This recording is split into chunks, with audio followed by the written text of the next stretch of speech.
First year MBBS तो अब तक एक डजन बुक्स का नाम पता चल गया होगा, लेकिन ये नहीं पता चला होगा कि कौन सी बुक बेस्ट होगी मेरे लिए और सूट नहीं करे। हो सकता है कि बुक मिल भी गई, लेकिन कुछ लोग हो सकता है अभी तक एक परफेक्ट बुक नहीं मिली हो। तो इस वीडियो में मैं बताऊंगा कि कौन कौन सी बुक्स किस टाइप के स्टूडेंट्स के लिए बेस्ट रहेगी, और साथ ही मैं 2 ऐसी सीक्रेट बुक्स के बारे में बताऊंगा जो बुक्स इतनी अच्छी हैं लेकिन मुझे रिग्रेट होता है कि मैंने उस बुक को अच्छे से यूज़ नहीं किया, और वो बुक्स का ज़्यादा बात भी नहीं करते हैं लोग, लेकिन वो दोनों बुक्स इतनी अच्छी हैं। और इस वीडियो के एंड में मैं बताऊंगा कि वो कौन सी 2 बुक्स। तो मैं ये बात बोलूँगा कि कोई भी बुक खरीदने से पहले एक बार उसका पीडीएफ ज़रूर चेक करना चाहिए कि वो बुक सच में सूट कर रही है कि नहीं कर रही है, क्योंकि बुक्स बहुत महंगी होती हैं एमबीबीएस की, और इसमें पैसा वेस्ट करना बार बार कोई समझदारी की बात नहीं है। तो मैं जो भी बुक्स बताऊंगा अभी उस बुक को एक बार पहले पीडीएफ से चेक करना पहले, और फिर देखना कि इसको ऑर्डर करना है या नहीं करना। एनाटॉमी की बात करते हैं। एनाटॉमी में 2 मेन बुक्स हैं, बी डी चौरसिया और विश्राम सिंह। सब मोस्टली जितने कॉलेजेस भी हैं उनके प्रोफेसर भी ये बुक रिकमेंड करते हैं कि या तो बी डी चौरसिया यूज़ करो या तो विश्राम सिंह यूज़ करो। दोनों बुक्स ऑलमोस्ट सेम है, उनका अंदर का कंटेंट दोनों का ऑलमोस्ट सेम है। अभी मेरे रूममेट के पास विश्राम सिंह थी और मेरे पास बी डी चौरसिया थी, तो कुछ चीज़ों के लिए मैं उसकी बुक यूज़ करता था, कुछ चीज़ों के लिए वो मेरी बुक यूज़ करता था। और बी डी चौरसिया में ऐसा है कि क्लिनिकल केस अच्छे से दिए हैं, बहुत ज़्यादा लोग यूज़ करते हैं बी डी चौरसिया बुक को, सोचते ही नहीं है कि एनाटॉमी मतलब बी डी चौरसिया, और सीधे वही बुक को लोग यूज़ करना स्टार्ट कर देते हैं। विश्राम सिंह का भी सेम कंटेंट है लेकिन कम लोग यूज़ करते हैं, और उसके अंदर ऐसा है कि उसके डायग्राम्स थोड़े ज़्यादा अच्छे हैं। विश्राम सिंह के डायग्राम्स थोड़े ईजी होते हैं, सिंप्लीफाइड होते हैं और ईजी रहता है उससे पढ़ समझने के लिए। तो दोनों बुक में कंफ्यूज होने का कोई वो नहीं है, दोनों में से कोई भी बुक यूज़ करोगे तो दोनों में सेम ही कंटेंट रहेगा, दोनों की लैंग्वेज भी सेम है, कोई ऐसा नहीं कुछ ज़्यादा हार्ड है कुछ ज़्यादा ये है। जितनी भी फॉरेन ऑथर्स की बुक है इंडिया के अंदर जो यूज़ होती है वो सारी बुक्स ऐसी है, उनमें एक्स्ट्रा नॉलेज होता है। तो अगर किसी स्टूडेंट को किसी सब्जेक्ट में बहुत इंटरेस्ट है तो वो उन बुक्स को यूज़ करता है, वरना बाकी सब इंडियन ऑथर्स की बहुत अच्छी अच्छी बुक है, उन्हीं को यूज़ करते हैं। सेकंड है बायोकेमिस्ट्री। बायोकेमिस्ट्री में तो ज़्यादा बुक्स नहीं होती। बायोकेमिस्ट्री में एक है सत्यनारायण और एक है वासुदेवन, और फॉरेन ऑथर की एक हार्पर है। और भी बुक्स हैं पर मेनली ये 3 है। वासुदेवन बुक को सत्यनारायण से ज़्यादा अच्छा बोला जाता है, क्योंकि सत्यनारायण जो है वो बहुत टाइम से अपडेट नहीं हुई और उसके अंदर बहुत सारे मिस्टेक्स हैं। लेकिन अगर वो उतना कुछ है नहीं बड़ा इशू, लेकिन हाँ वही है कि वो अपडेट नहीं हुई है, उसका लास्ट एडिशन 2016 का था। और बाकी ये जो अपनी वासुदेवन है वो टाइम टाइम पे अपडेट होती है, तो वो बुक ज़्यादा सही है। और हार्पर का वही है कि अगर बहुत इंटरेस्ट है सब्जेक्ट में तो हार्पर भी पढ़ सकते हैं। बायोकेमिस्ट्री में ज़्यादा ऑप्शंस नहीं है बुक के। तो लास्ट है फिजियोलॉजी, और फिजियोलॉजी के अंदर भी सबसे ज़्यादा बुक्स हैं, सबसे ज़्यादा कन्फ्यूजन इस सब्जेक्ट में होता है। और इसके अंदर जो प्रोफेसर्स होते हैं वो मोस्टली ए.के. जैन या जी.के. बाल रिकमेंड करते हैं। ये दोनों बुक्स बहुत अच्छी है, इनका जो इन्फॉर्मेशन का लेवल है वो एकदम परफेक्ट है, ना बहुत ज़्यादा है ना बहुत कम है। और पर्सनली मुझे जी.के. बाल ज़्यादा अच्छी लगती है ए.के. जैन से।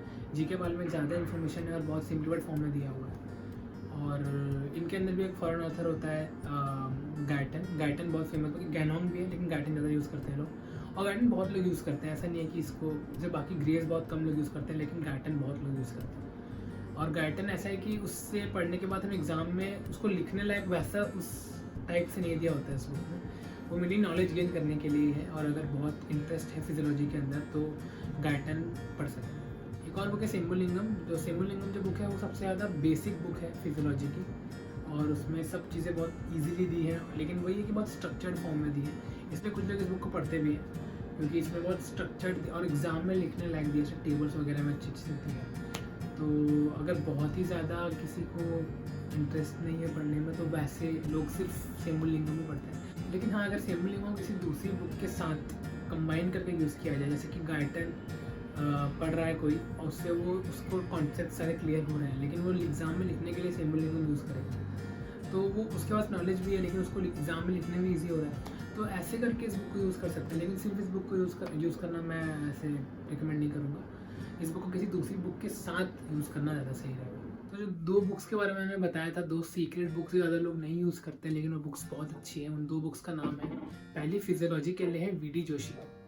हो सकता है आपको बुक पता हो लेकिन इसकी इंपॉर्टेंस नहीं पता हो, क्योंकि बुक इतनी छोटी सी है, इतनी मोटी होगी और इतनी बड़ी है, और ये बुक के अंदर इतनी ज़्यादा नॉलेज दी हुई है, इतना अच्छे सब कुछ दिया हुआ है, ऐसे क्वेश्चन आंसर के फॉर्म में दिया हुआ है, तो इससे वाइवा के टाइम पे भी अच्छा प्रिपरेशन हो जाता है। एग्जाम में लिखना जो BAQs या छोटे छोटे क्वेश्चंस आते हैं 2-2 मार्क्स के जो यूनिवर्सिटी एग्जाम में आते हैं, वो लिखना ईजी हो जाता है, क्योंकि इसमें बहुत सारी ऐसी चीज़ें हैं जो बाकी बुक्स में दी भी नहीं है, ऐसी ऐसी चीज़ें भी दी हैं जो बड़ी बुक्स में नहीं दी हैं। और ये बुक जो है गायटन और ये बुक का सेम पब्लिशर है, तो इसके नीचे नीचे कुछ कुछ जो टर्म्स होते हैं उस बुक में, उसके नीचे लिखा हुआ है for more details refer to Guyton. तो मतलब ये गायटन और ये बुक सेम टाइप की पब्लिशर की है, तो मतलब इस बुक का लेवल भी बहुत हाई है। और अगर कोई सिर्फ इस बुक को भी पढ़ ले अच्छे से 2-3 बार तो वो आराम से अच्छे मार्क्स से पास हो सकता है।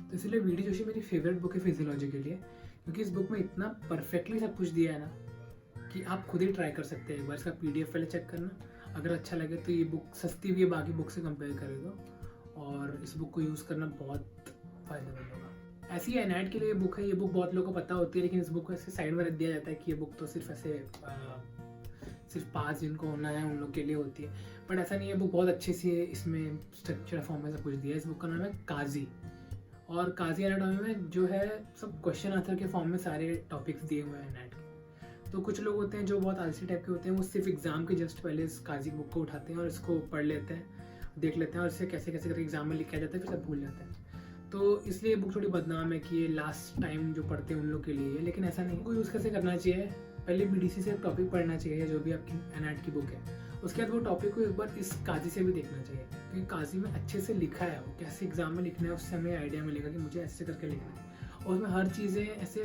अलग से दी हुई हैं, जैसे कि रिलेशंस अलग से दिए हुए हैं, डेवलपमेंट अलग से दिया हुआ है। जो डेवलपमेंट दिया हुआ है इसके काजी के अंदर, वो डेवलपमेंट का कंटेंट भी बहुत अच्छा है और BD चौरसिया से ज़्यादा दिया है। BD चौरसिया में जो ऑर्गन्स का डेवलपमेंट होता है वो इतना सा दिया होता है, लेकिन काजी में वो अच्छे से दिया होता है, विद वीक भी दिया होता है कि एम्ब्रियोनिक पीरियड में कौन से वीक में कौन सा ऑर्गन डेवलप हुआ है, सब बाकी BD चौरसिया में नहीं दिया है। साथ ही में हिस्टोलॉजी के डायग्राम्स भी साथ में दिए होते हैं उस ऑर्गन के, तो इसलिए काजी बुक बहुत अच्छी है और उसका यूज़ अच्छे से करना चाहिए। अगर इस बुक को अच्छे से किसी दूसरी बुक के साथ कंबाइन करके पढ़ा जाए तो एनाटॉमी जो सब्जेक्ट डरते हैं जिस सब्जेक्ट से, वो सब्जेक्ट में आप मास्टर कर सकते हो। 2 बुक्स इन बुक्स के बारे में बोल रहा था कि ये इतनी सही बुक्स हैं, एक बार ज़रूर ट्राई करना चाहिए।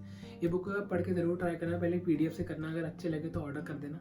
और बहुत सस्ती बुक्स भी हैं, ज़्यादा महंगी भी नहीं है, और इनसे पढ़ाई बहुत ज़्यादा ईजी हो जाएगी। BD जोशी तो बहुत अच्छी बुक है और उससे फिजियोलॉजी बहुत ईजी हो जाता है।